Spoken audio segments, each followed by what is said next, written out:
This is Dr. Faith Acker from Southeastern Louisiana University, and today I'll be talking about some research goals. Ideally, when you start research, you're going to have an idea of what you want to accomplish through that research, and that is going to drive your goals. When you write professionally after college, for instance, you may need to find particular facts or statistics to support a business proposal or a grant application.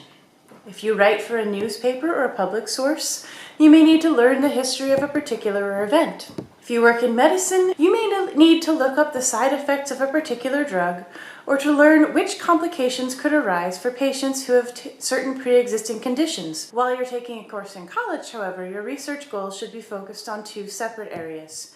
First, what research would make the paper that I am writing more convincing and stronger overall?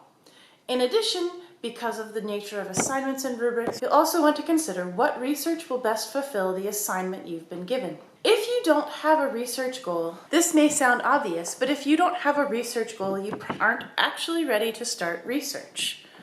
If you're in my English 101 class, your research is probably going to be focused on one of two structures. For instance, you might be trying to analyze a text, either for general literary analysis of strengths and weaknesses or plot points and themes, or to find rhetorical elements within that text. In addition, or alternately, you might be working on a research paper where you try to find out about a person, or a topic, or a new invention, and then show your readers some lessons that can be learned about that person or topic, or recommend some actions that should be taken as a result of your findings. I'll be talking about the former, supplements to textual analysis, in the first half of this video, and in the last few minutes I'll switch to talk about more general research. So, for analysis, if you're trying to analyze a text, either independently or with a focus on rhetoric, the first and most important step is to read the text and to think about it. What is its main point? What themes and elements does it reference? What was the world like when that text was written? What literary techniques does the author use to present that topic? Does he or she use descriptive language, dialogue, straight narration? Is the language formal, simple, colloquial, even offensive? What, if any, figurative language is present? What rhetorical devices or appeals are used? What words or types of words or structures or paragraphs appear most often? Are the sentences long or short, and do you notice any common stylistic elements from the beginning to end of the essay or story? Some of these questions won't be appropriate for certain works, but the answers to these questions should give you a lot more clues about future questions you could ask about the same works. If you notice that lots of sentences or clauses begin in a particular way, you might wonder if there's a name for that type of structure or that form of repetition. If you don't know much about the world or culture or country in which a text was written, you might want to learn more about a particular country or target audience. Do you notice that your text has a message based on a sport or cultural element with which you're not particularly familiar? You might want to learn the rules of that sport, research how a religion is practiced, or learn about the duration and events at a particular cultural event. If you happen to notice that a particular word appears often within a story, you might want to know whether the meaning of that word has changed since the author first used it, and whether it has any different connotations in a particular different setting with which you might be unfamiliar. Even if it's a word that you are sure you know, you might wonder whether that word has been studied in greater depth, or might mean something different to people coming from a different background. However you approach the text, you want your primary focus to remain on the text itself, so it's essential to think about how each piece of research might benefit your own larger analysis of the text. Would understanding the rules of football benefit an essay on a team who lost a football game? Probably, but that depends on the tack you choose to take in your essay. Would knowing what New Orleans was like 20 years ago benefit an essay with that setting? Again, it depends on your own focus in the essay. Once you've identified the facts that might be most potentially useful to you in your own analysis, then begin your research with the goal of enriching an argument that you have already begun. What will be most useful? Prioritize those topics, and ideally, think back to the resources your instructor has mentioned or referenced or linked on your course page, and start by searching your core terms or themes in those databases and on those links. Your instructor does that for a reason, and it's not to trip you up. Instead, we want to give you resources that we think will be most appropriate for the work you're doing. We may not always be right, but we certainly try. In contrast, sometimes you might be writing an essay that requires very little analysis and actually quite a lot of research on a topic that you know very little about.